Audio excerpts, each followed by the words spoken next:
Well, I hadn't seen myself, and now I'm looking. I look very Morticia Adams with the hair parted, kind of straight, and not a whole lot of makeup. And you know what?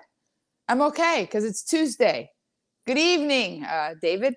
It's nice that I can see people's names. So I'm just going to say, is it? Oh, thank you. Is it okay to say TGIT? Uh, thank God it's Tuesday. Is that all right? First of all, tonight's show is about a journey that I'm going to go on with producer Stanton. And producer Stanton just texted me that he's plugged into the Ethernet, so we have a lot of bandwidth tonight. And that's not code for anything, but it sounds amazing because what it means is that I guess we don't have to worry about anything. Nothing's going to crash or fail or get blurry. I'm not the most technical person in the world, but I love the sound of a lot of bandwidth. And it's a very good omen for what I want to talk about tonight. Thank you for this. I love this so much, the way you post stuff. A lot of stuff has gone on over the last, we started this the last Saturday of March, 2020. And even though I've been traveling, we've managed to log 60 and a half shows or a few quarters, or let's just round up to 61 Talk of Our Times. And today is technically, a Talk of Our Times, but I want to rebrand it because our times are changing and shifting so phenomenally fast. Everything is changing. And Talk of Our Times felt very pandemic centric, very, very what's going on at that time, the stories and the way that I felt I needed to present until I kind of, I don't want to say hit a wall. I kind of got talked out. Talk of Our Times, which was the acronym TOOT, because I never take myself too seriously. But it seemed that everything was pandemic, Fauci, Tiger King. We're going to look back on all of this, and it's going to be like OJ. It's going to be Kato Kalin and the police. I mean, imagine if the OJ trial were today, all of the memes of just Ito, just Judge Ito, how many Judge Ito memes there would be. And history, all these 25 years later plus, we've seen what Marsha Clark was truly up against and what actually happened behind the scenes. And we've seen how things were, for lack of a better term, horse traded. And it wasn't necessarily about a fair and just outcome. And I think that 25 years from now, we're going to look back on, and we'll have stories and stuff's going to leak. Just like with a whistleblower at Facebook. And I have a little theory about that identified herself on Sunday. And her job, because I just sent the screenshot to somebody, she was like in charge of civil integrity. That was her job, civil integrity. And it turned out they were neither civil or had very much integrity, if you've been following that news story. But I feel, me personally, as if it's time to shift our gaze a little bit more into the future and not stay, we don't care about the news. Okay, exactly. Thank you, Jan Goldie. I love that girl.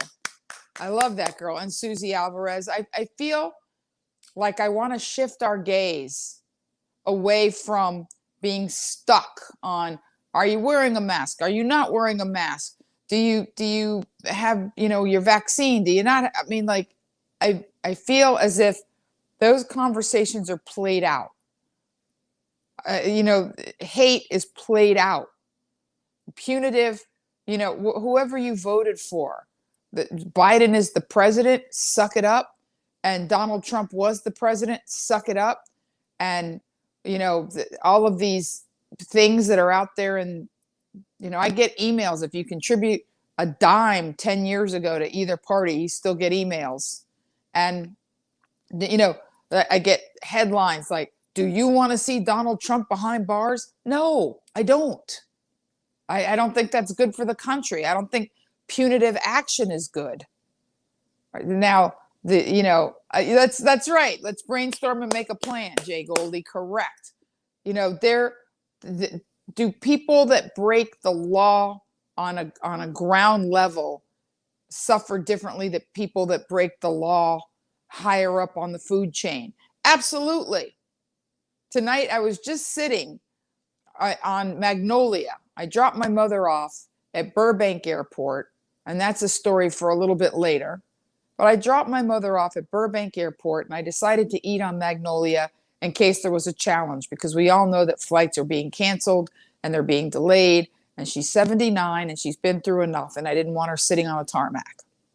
So I'm eating very close to the intersection of Hollywood Way and Magnolia, where there's a fabulous Cuban bakery called Porto's, but I didn't eat at Porto's because there's always a line.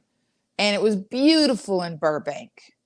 And one of the things I'm doing now is it's sort of like in a movie, that's right. And what I figure is sort of, follow that, what they used to say, follow that car, where you like follow the taxi cab. When I feel beauty, all right, I'm loving a song, or a thread pulls me and says, take a left, not a right, go into this place, not that place. I'm doing it a lot more these days. So as I was driving away from Burbank Airport, and I hung a right on Magnolia, I thought there's a little restaurant, and it's called The New Deal. And it's kind of old-timey, and it's kind of the kind of place where hipsters with full beards eat and sit outside. And they were sitting outside before the pandemic. But I looked over, and there was a family sitting outside, and I thought, I'm going to sit outside at the New Deal. And I had one of the best fried codfish sandwiches I've eaten in my life, in my whole life. And it was the right temperature, and it was the right sunset, and it was the right feeling. And I was in Burbank, where some of the studios are. And Magnolia is an old street, and it's gotten a little beaten up during the Rona. Producer Stanton and I went out and filmed one day, and a couple of long-standing businesses are out of business. But everything went right.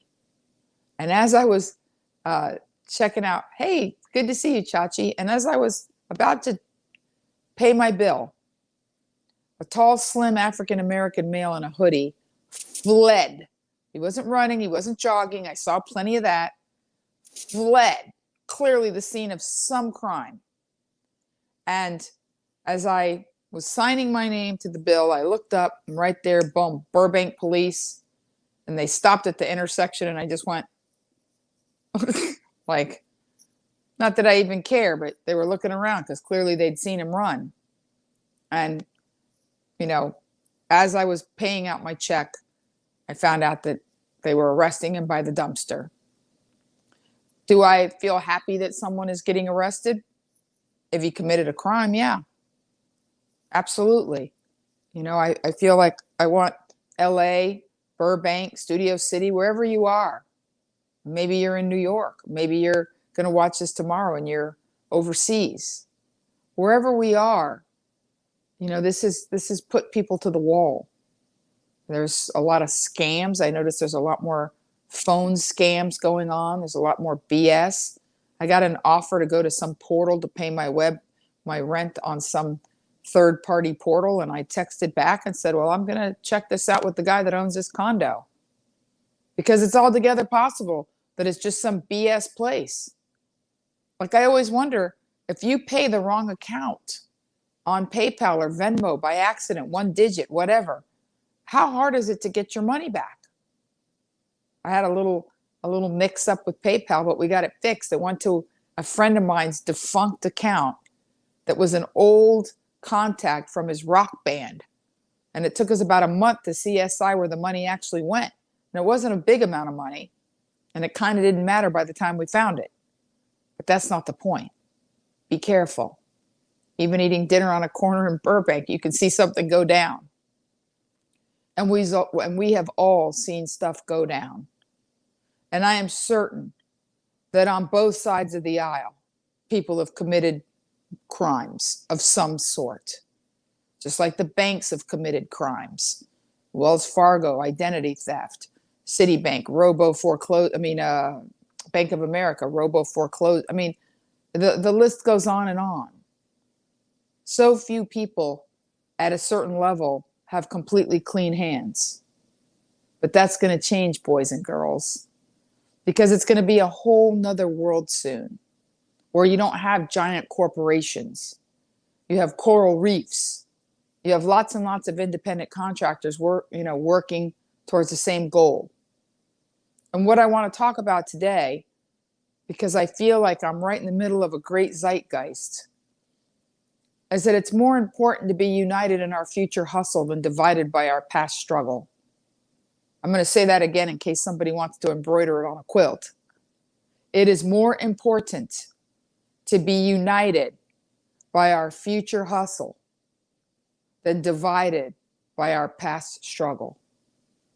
Because we have become hustle nation. And it's hustle world.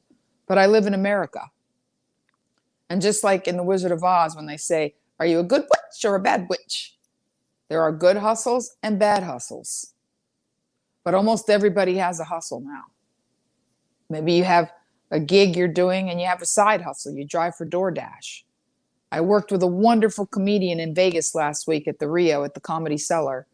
And she's not, booked enough. She doesn't travel enough. She doesn't make enough money because it's hard, because the spots have tightened up. Because I'm grateful that the Rona, COVID, pandemic, whatever you want to call it, hit at a time when I'd been doing my job for so long that as soon as I was able to do my job again, I am so doing my job. I've been in Vegas 5 different performance weeks over the last 2.5 months. I've been there like LA, Vegas. And in Vegas, I do 14 shows. And just the last less than 2 weeks, I did 4 shows in Alameda County, flew to Vegas, did 14 shows in Vegas, drove home yesterday with my mother. I'm here with you tonight. And before I fly to Mazatlan to host 2 nights of a jazz festival, which isn't even sets, I'm just on stage all night, both nights, introing the group and doing stand-up.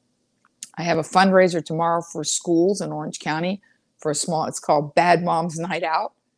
Then I have a corporate on Thursday afternoon. Then I have a private gig on Thursday night.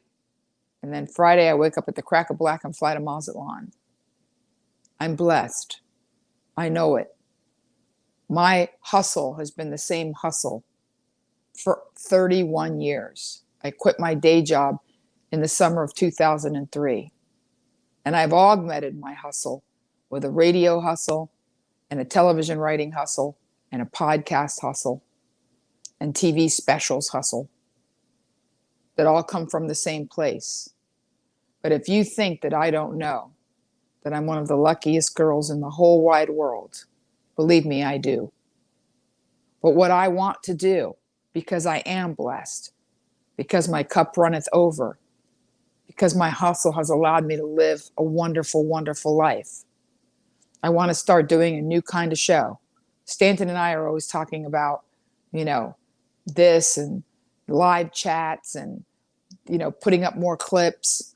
Well, about 8 months ago, he put up a clip called Dating Hacks. And I wasn't sure how I felt about comedy mixing with talk of our times. So it wasn't up a whole lot and I didn't promote it a bunch. But because of how things are going in my life right now, and I have all 3 specials are back on Amazon Prime, and I'm getting great comments and lots of viewership. So the Rona didn't do me any harm. I just shot my 4th Showtime special, Women of a Certain Age. We may have an air date by the end of the summer. By the end of the fall.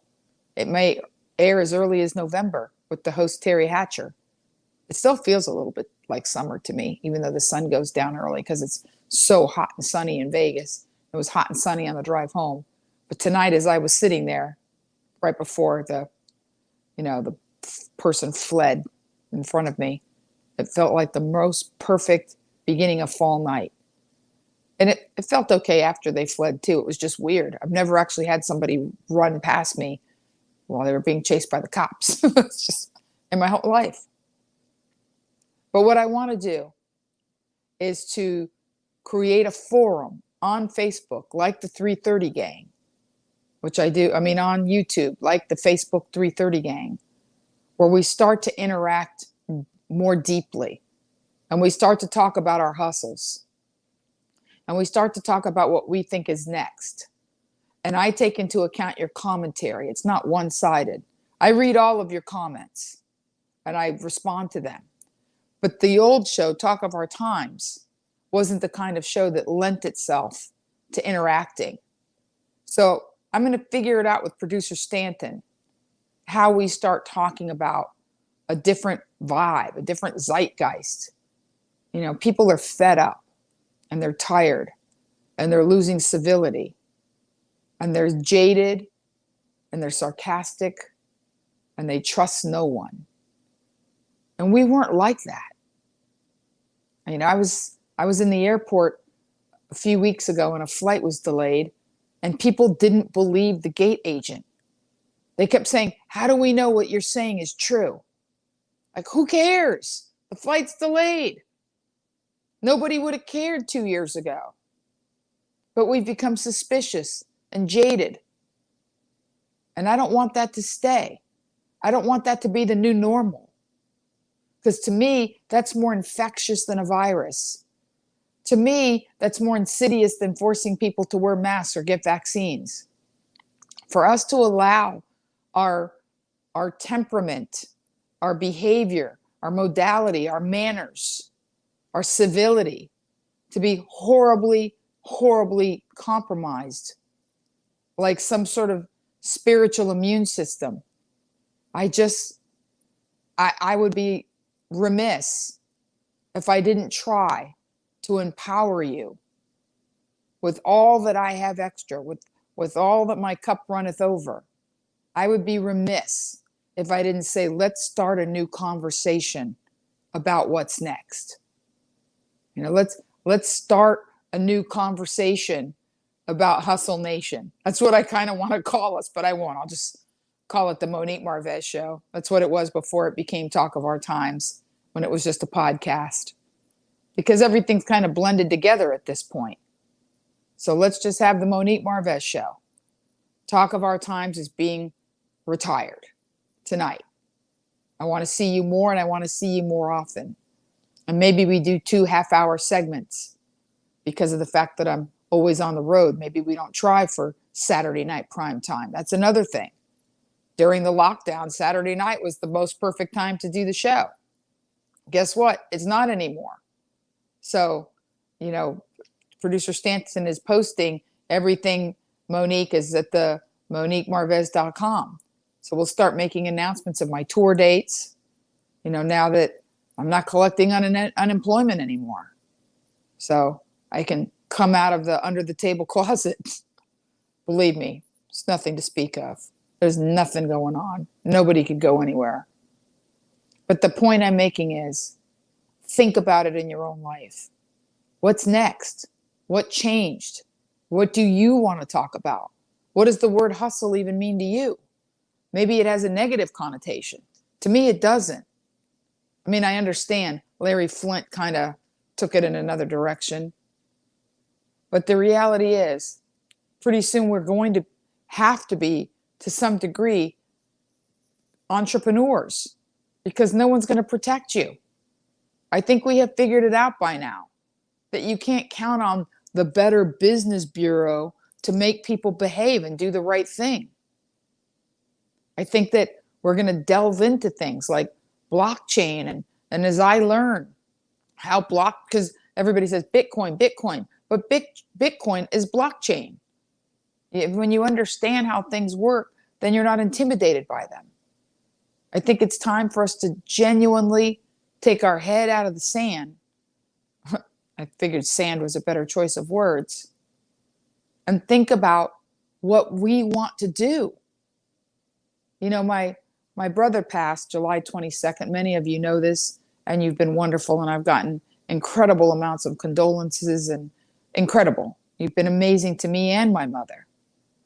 But I asked my mother, and she's 79, and I thank whatever's up there. I call it God. You can call it whatever you want. that she's in good health and she's mobile and her brain functions perfectly. I think that's because even though she's always been chubby, you know, she's never been crazy obese or given herself the sugars. My mother doesn't have the sugars, even though she's chubby and loves sweets. But thank goodness, thank God, she's got all her faculties about her. My mother worked as a consultant until 3 weeks ago. She was consulting in healthcare because my mother became a registered nurse in the 70s and worked her way up and got a master's and became a hospital administrator, but she'd already worked as a floor nurse. So my mother got recruited. She's a late bloomer. My mother got recruited when she was older than I am now. My mother was in her early 60s when she moved from Kingwood College to Unitech to start a school of nursing. Then she sat on the board of nursing for the state of California, and then she consulted. 79. I think she's got at least 20 in her. I think she'll hit 100. Then I said, Mommy, what do you want to do now? What makes you happy? Where do you want to go? You know what I did?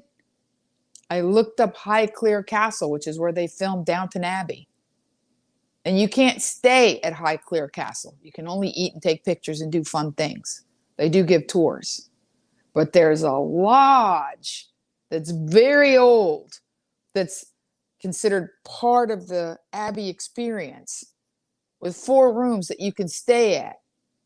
And I thought, Monique, maybe next summer you take your mother, because we both love Downton Abbey, and you stay at this lodge for her 80th birthday.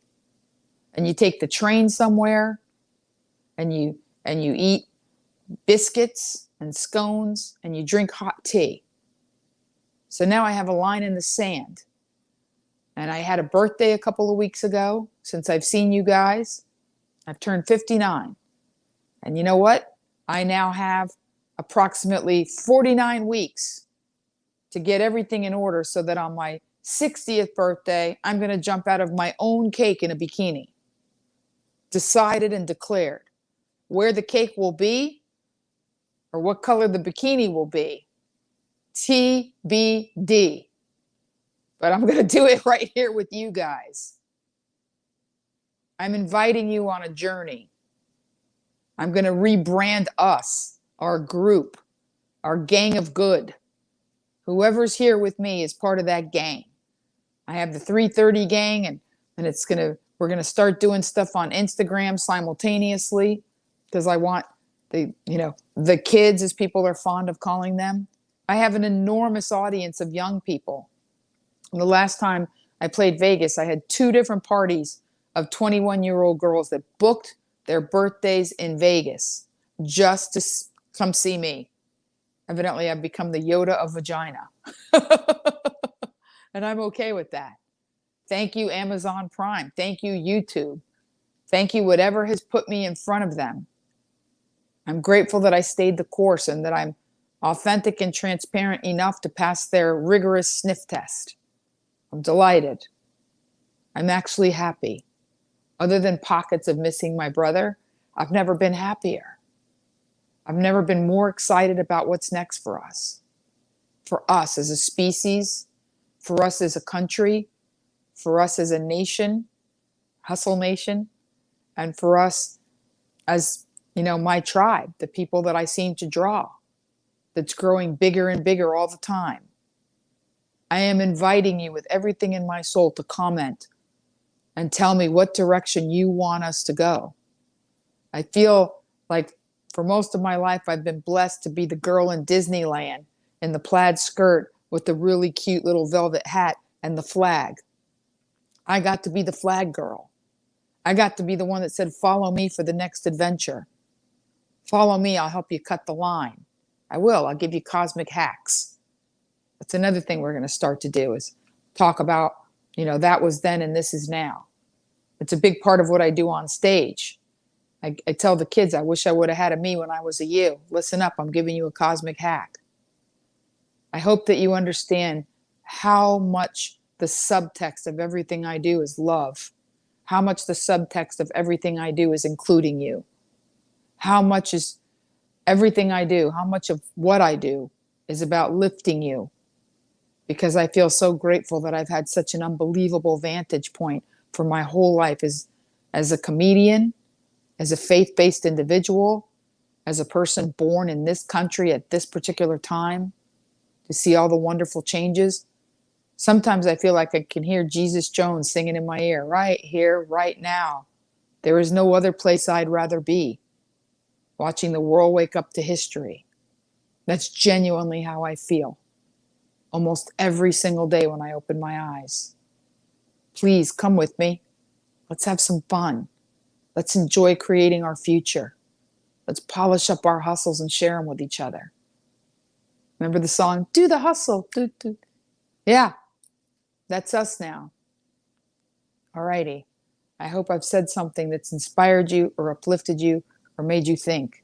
I always tell people when I'm on stage and I make people laugh, because that's my job, and I've been doing it, I'm going to tell you the truth, pretty exceptionally well lately.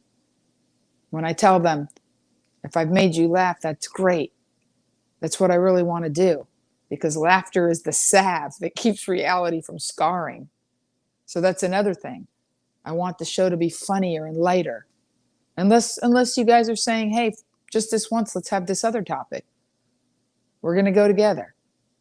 But I do feel it's time, Remember at Meatballs, lighten up.